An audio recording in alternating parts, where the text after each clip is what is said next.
안녕하세요. 오늘 여러분과 함께 아주 흥미로운 변화의 흐름을 좀 짚어볼까 합니다.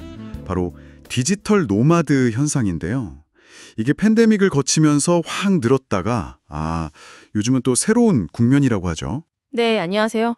저희 손에 디지털 노마드 부상과 쇠퇴의 변곡점이라는 분석 자료가 있는데요. 이걸 보니까 2019년하고 비교해서 무려 131%나 늘었던 이 흐름이 왜 지금 전환점을 맞고 있는 건지. 그 핵심 원인이 뭔지. 네, 맞아요. 그걸 좀 깊이 파헤쳐 보는 게 오늘 저희 목표입니다. 네, 이게 단순히 그냥 일하는 장소가 바뀌었다 뭐 이런 걸 넘어서요. 글로벌 관광이나 기업 정책, 또 앞으로 원격 근무가 어떻게 될지 여기에 던지는 의미가 꽤 크거든요. 같이 한번 이야기 나눠보시죠. 팬데믹 때는 정말 대단했어요. 그렇죠? 미국에서만 해도 1,700만 명 넘는 사람들이 자기가 디지털 노마드라고 밝혔다고 하니까요. 1,700만 명이요? 와. 네, 2019년보다 131% 늘어난 거죠.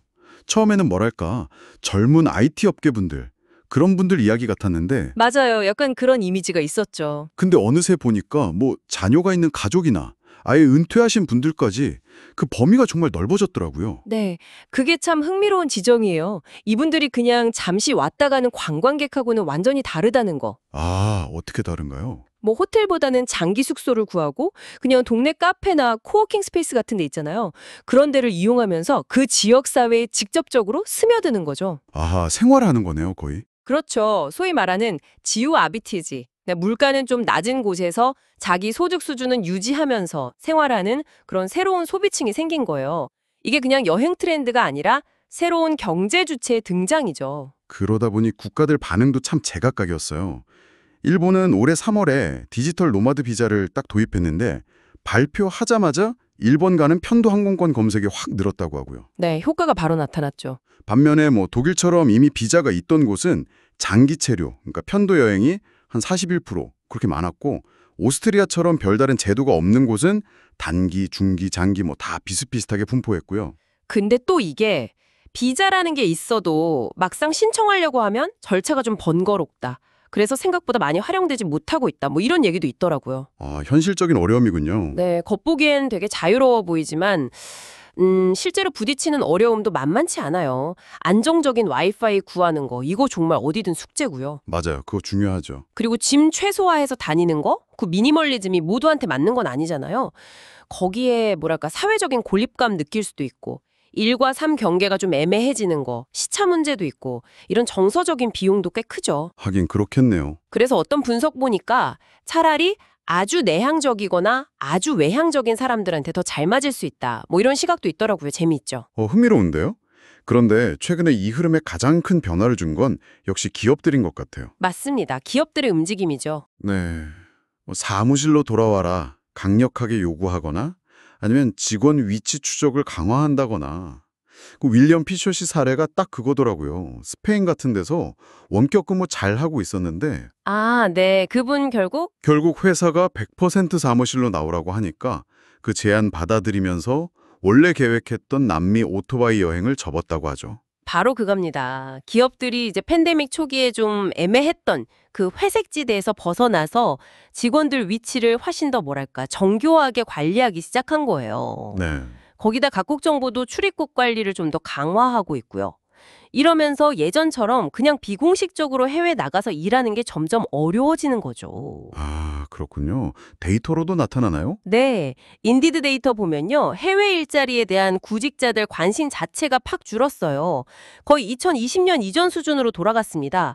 특히 초기에 노마드를 이끌었던 기술 분야, 건축 분야 이쪽에서 감소세가 뚜렷해요. 그럼 원격 근무 자체가 줄어드는 건가요? 그건 아니고요. 원격 근무 자체가 사라진다기보다는 그 형태가 좀 변하는 거죠. 그러니까 영구적으로 나 어디서든 일할래? 이런 위치 독립성보다는 필요할 때 잠깐 나가는 단기 출장 같은 형태로 바뀌는 추세라고 볼 수 있습니다. 그리고 또 초기에 노마드 생활 시작했던 분들 중에서는 이제 정착하는 경우도 많아지고 있다면서요? 네, 맞아요. 애틀랜타에 자리 잡은 분도 있고 플로리다에 집 산 분도 있고 스페인에서 아예 거주권을 얻은 분도 있고요. 그 크리스틴 윌슨 씨 이야기도 인상 깊던데요. 2012년부터 노마드 생활을 했는데 네, 그분은 이제 가방 속에서 사는 삶에 지쳤다 이러면서 마이애미에 정착했다고 하죠. 어떻게 보면 이것도 좀 자연스러운 과정일 수 있겠네요. 그렇죠. 팬데믹 때 그 폭발적인 증가는 사실 좀 이례적인 가속이었던 거고, 이제는 좀 지속 가능한, 뭐랄까, 새로운 기준선을 찾아가는 과정이라고 봐야 할 것 같아요. 새로운 기준선이요? 네, 원격 근무라는 큰 흐름 자체는 계속 되겠지만 그 형태는 이제 계속 진화겠죠. 많은 분들한테 디지털 노마드 생활이라는 게 영구적인 라이프 스타일이라기보다는 인생의 어떤 한 단계를 좀 풍요롭게 했던 그런 한 시절이었을 가능성이 커 보입니다. 그렇군요. 앞으로는 뭐 특정 장소를 주기적으로 왔다 갔다 하는 순환적인 여행 패턴, 이런 새로운 방식이 나타날 수도 있고요. 네, 오늘 이렇게 쭉 살펴본 것처럼 디지털 노마드 현상이라는 게 참 기술 발전, 개인의 어떤 열망, 그리고 기업이나 국가 정책 같은 거대한 힘들이 막 얽히면서 굉장히 역동적으로 변하고 있네요. 맞습니다. 여러분께도 이 변화가 그냥 남의 이야기가 아니라 앞으로 내가 어떻게 일하고 어디서 살지 이런 걸 고민하는데 중요한 참고 자료가 될 수 있을 것 같습니다. 여기서 이제 마지막으로 우리가 던져봐야 할 질문이 생기는 거죠.